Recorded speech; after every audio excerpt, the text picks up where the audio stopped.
Speak No Evil is a 2022 movie about a Danish family on vacation in Italy that meets a Dutch family, and they accept an invitation to spend the weekend with them back in their home in southern Holland. This movie is essentially the film version of Edging, where it threatens for so long to make that full shift from drama to horror that by the time it does, it kind of wastes the buildup that it had.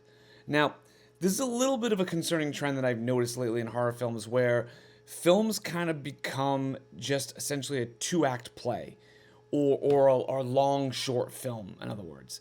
Now, horror movies can be sold on its premise. I get that. So it sometimes there is this draw to have the premise itself stretch over the course of the entire film, only to have the reveal and the resolution happen in the same moment. So when you do that, instead of having your characters kind of working towards a specific goal and trying to overcome objectives, thereby shifting the story as they go, instead it becomes a much more straight line.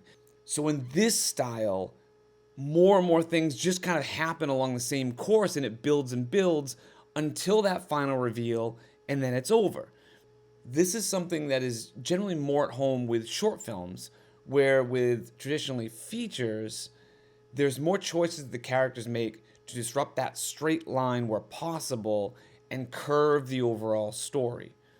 So because of this, it's kind of a hard movie to talk about without getting into too many spoilers, because there's not a lot that happens. It's just really that one reveal at the end, and then it kind of ends. So I'll do my best to kind of avoid that.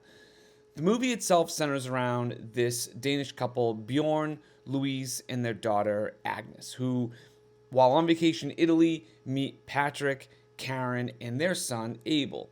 Now, after hitting it off there, the couples kind of go their separate ways back to their homes, and we see Bjorn and Louise settle back into their home life, which is clearly missing something. So one day, they get a postcard from Patrick and Karen that invites them to their home in Holland for the weekend. And it basically offers a bit of a reprieve and a prospect of new adventures for them. Now, when they arrive, everything is kind of light and fun with the same kind of awkward moments that you would see in like a developing friendship, right? So this type of a theme, it's very much at home with, let's say, like a comedy film where you've got a couple, they spend a couple fun days together in a vacation, but now the reality of kind of a day-to-day life set in, and you start to realize that these people are not who you thought they were when you were on vacation. So as the weekend continues, Bjorn and Louise begin to get more and more uncomfortable with the subtle ways that Patrick and Karen kind of push the boundaries of this new friendship. Now, it's never anything overt. It's always these things that can be kind of dismissed as just a misunderstanding or just kind of thrown away, like Louise being a vegetarian and Patrick just continues to push her to eat meat more and more, or sort of the increasingly odd behavior of their son Abel, who has this rare disease where his tongue is really small and has difficulty speaking. But as time goes on and more details about Patrick and Karen's lives are revealed, they start to become more disturbing and problematic. And this was part of the frustration of the film for me. Now, on the one hand, I like that it starts out with a collection of small things that are easy to kind of brush away, and it takes a while for these things to add up to, I would consider, alarming actions. But this buildup becomes a problem when it starts to cross that line and the couple still continues to make choices that are questionable. There are several times in this movie when they either leave or are about to leave and something keeps them there. Normally that's a good thing, and it becomes an objective that they're then forced to overcome. But it's not an objective here. Instead, it's just a contrivance.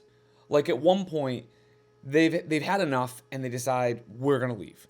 So they pack up and they leave, but they realize that Agnes forgot her stuffed animal back at the house.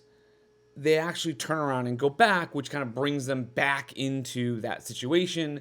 Now, on another time, they decide to leave, and it's teased that they have no gas in the car. But in the very next scene, they're just shown to be filling up at a gas station. So the gas element introduction ended up being relatively pointless. Instead, they just make this weird decision to turn off the road and then get themselves kind of stuck in the mud, keeping them in that same kind of narrative spot. And yet, in another instance, it kind of banks on the fact that Bjorn doesn't tell Louise something that seems like it would have come up given the very serious circumstances. I understand what this movie's going for. Like, I get that it's going for this sort of frog in the hot water analogy, where if you put a frog in water and then slowly raise its heat, it won't realize that it's getting cooked until it's too late. That is the central thesis of this film, where it's the allowance of these small red flags in the interest of being civil, only to lose our ability to see when we're in real, true danger and fight to survive. However, with the couple never really making any solid choices to change their fates, it becomes frustrating to watch them just simply return by their own volition each time they actually try to do something. Now, I will say there is a nice moment when Patrick and Bjorn have a heart-to-heart in a car, and we see some of what is behind kind of Bjorn's motivations here, where he's clearly unhappy with his life and he really has this desire to connect with people on an emotional level and to feel alive, which does sort of make sense to keep him from walking away. But there are way too many of these things that kind of continue to stack up and will only work if everything breaks a very specific way. And that kind of gets tiresome. The movie itself is shot well and the performances are all great, and I always tend to go for the slow burn style of films.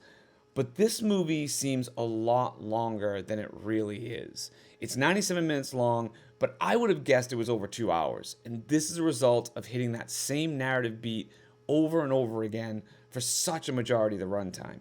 By the time you get to the actual reveal and all of the cards are laid on the table as to what the Dutch couple are actually doing, it's the end of the film.